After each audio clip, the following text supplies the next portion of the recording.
Vande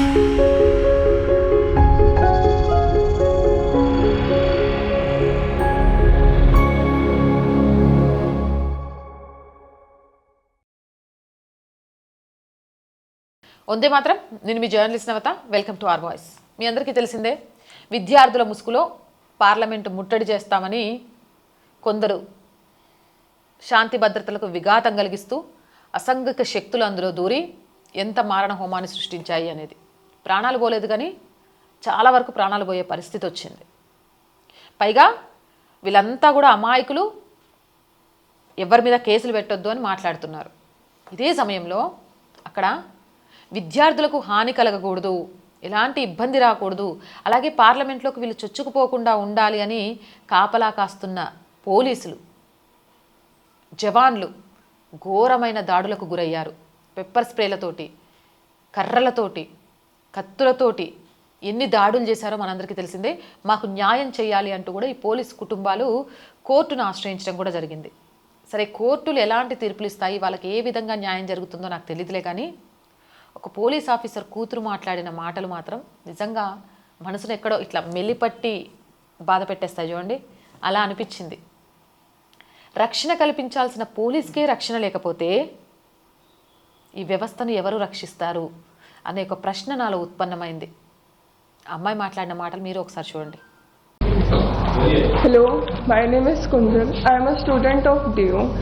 My father is a SI in Delhi Police. मेरे बाबा police में आने से पहले मेरे फादर इंडियन नेवी में मैरीन कमांडो थे. उन्होंने इंडियन नेवी को अपने 15 साल दिए हैं. My father was at main protest site. He was at the front line near the barricades, जहाँ पर बहुत सारा क्राउड था. मेरे पापा जब भी रात में घर आते थे तो वो बोलते थे कि अब ये प्रोटेस्ट स्टूडेंट प्रोटेस्ट नहीं लग रहा है, इसमें बहुत सारे एंटी सोशल एलिमेंट्स जुड़ चुके हैं. उसके अगले दिन ही 25 तारीख को my father was pulled bye a rowdy mob and he was almost lynched near the stage of Jantar Mantar. This happened on 25th and around 2 p.m. He was unconscious at the RML hospital for about 4 hours. रात को 10 बजे के करीब पापा के colleagues उन्हें घर लेके आए और उनकी यूनिफॉर्म पूरी खून से लाल थी. उन्हें ऐसे देख के हमारे लिए बहुत पेनफुल था. हमने जब उनसे पूछा कि पापा ये कैसे हुआ तो उन्होंने बताया कि बेटा कोई बात नहीं, ड्यूटी के टाइम पर छोटी मोटी चोटें लगती रहती हैं, पर मतलब उनके सर पे 4 टाँके आए हुए थे जो कि छोटी मोटी चोट नहीं थी. वो रात हमारे लिए बहुत मुश्किल थी. और जब मैंने सोशल मीडिया खोल के देखा तो सोशल मीडिया पे मेरे ही पापा को क्रिमिनल बता रहे थे. और उसके अगले दिन ही जब मुझे पता चला कि जिन लोगों ने मेरे फादर पे अटैक किया था वो लोग सुप्रीम कोर्ट जा रहे हैं अपना क्राइम वाश आउट करने, और उन्हीं के खिलाफ कंप्लेंट करने के लिए, सारे पुलिस वालों के खिलाफ कंप्लेंट करने के लिए मुझे बहुत बुरा लगा. और मुझे लगा कि मुझे भी जाना चाहिए अपने फादर की जस्टिस के लिए. और मुझे बाकी पुलिस फैमिलीज का भी साथ मिला. हम लोग सुप्रीम कोर्ट गए, हमने एडवोकेट से रिक्वेस्ट करी और एडवोकेट ने हमारी बात ऑनरेबल सुप्रीम कोर्ट के सामने रखी. और हमें भरोसा दिलाया गया कि हम भी हमारे भी इक्वल राइट्स हैं as the citizen of this country और हमें भी जस्टिस मिलेगा. చూసారు కదా, మా నాన్న నిరసన వేదిక నుంచి ఇంటికి తిరిగి వచ్చినప్పుడల్లా అక్కడ ఉన్నది ఎంత మాత్రము విద్యార్థులు కాదని మాకు చెప్పేవాళ్ళు. అంటే ఆయనకు అర్థమైపోయింది అక్కడ దేశద్రోహులు, ధర్మద్రోహులు, లేకపోతే రౌడీలు, గుండాల మూకలు ఉన్నాయని. జంతర్ మంతర్ దగ్గర ఆయనపై దాదాపు ప్రాణాంతకమైన గుంపు లిచ్చింగ్ చేసింది. అంటే దాడి ఒకేసారి ఒక గుంపు దాడి చేసింది. 4 గంటల పాటు హాస్పిటల్లో స్పృహ లేకుండా ఉంటే, మా నాన్న యూనిఫామ్ మొత్తం రక్తంతో తడిసిపోయి ఉంటే, ఆయన మళ్ళీ బ్రతికి మేము చూస్తామనుకోలేదు, ఆయన మా ఇంటికి వస్తాడు అనుకోలేదు, ఆయన తలకు 4 కుట్లు పడ్డాయి, ఆయన అసలు బ్రతుకుతాడు అని కూడా మేము ఎక్స్పెక్ట్ చేయలేదు అంటూ నిజంగా ఆయన ఆ అమ్మాయి మాట్లాడిన మాటలు ప్రతి ఒక్కరిని అసలు క్వశ్చన్ చేస్తూ ఉంది. ఇది ఎక్కడిది? పోలీసుల్ని కొడతారా? విద్యార్థుల వాళ్ళు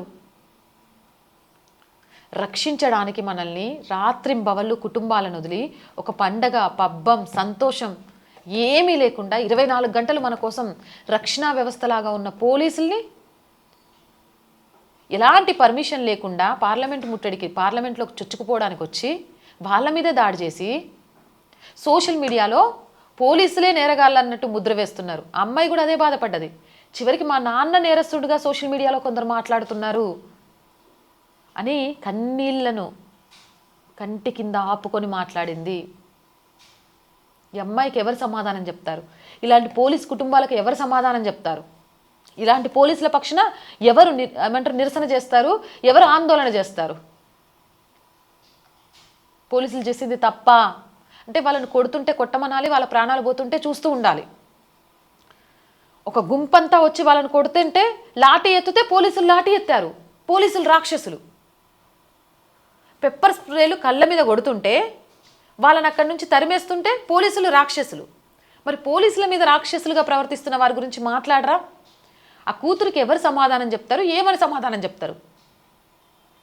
ఆ అమ్మాయి దీన్ని ఎప్పటికైనా మర్చిపోద్దా? ఆ అమ్మాయిని మళ్ళీ పోలీస్ గమ్మంటే అవుద్దా? ఈ దేశంలో పోలీసులకు రక్షణ ఉంటుంది అంటే నమ్ముద్దా? ఇలాంటి వాటిని ఎప్పటికీ మర్చిపోవద్దు. ఏ ఒక్కడిని కూడా ఇలాంటి తప్పు చేసిన క్షమించొద్దు. పోలీసుల కుటుంబాలకు న్యాయం జరగాలి. అందులో ఉన్న విద్యార్థులు తప్ప మిగిలిన వారు నేర చరిత్ర కలిగిన ప్రతి ఒక్కరిని కూడా కటకటాల పాలు చేసి బయటికి వదలొద్దు. విద్యార్థుల నిరసనలోకి అసాంఘిక శక్తులు చేరితే అలాంటి శక్తులకు శిక్ష తప్పదు అని నిరూపించాలి. అవునంటారా కాదంటారా? మీ అభిప్రాయం ఏంటి? కామెంట్ చేయండి. జై హింద్, జై భారత్. అండ్ ఇలాంటి మోర్ వీడియోస్ కోసం our group of channels, our voice, our political, our Samskriti ఛానల్స్ని వెంటనే సబ్స్క్రైబ్ చేయండి. కంటెంట్ బాగుంది అనిపిస్తే లైక్ చేయండి, షేర్ చేయండి. మీ అభిప్రాయం ఏంటి అనేది కామెంట్ చేయండి. అండ్ ఆర్థికంగా ఆర్ వాయిస్కి చేయుతగా నిలవండి. ఆర్థికంగా సపోర్ట్ చేయాలి అంటే సబ్స్క్రిప్షన్ పక్కనే జాయిన్ అనే బటన్ ఉంది. 1 to 5 లెవెల్స్ ఉన్నాయి. ఏదో ఒక లెవెల్లో సపోర్ట్ చేయండి. లేదా స్క్రీన్ మీద గూగుల్ పే, ఫోన్పేతో పాటు అకౌంట్ డీటెయిల్స్ ఉన్నాయి. మీకు తోచిన సహాయాన్ని అందించండి. వ్యాపార ప్రకటనల కోసం 8328500576 నెంబర్ని సంప్రదించండి. జై హింద్, జై భారత్.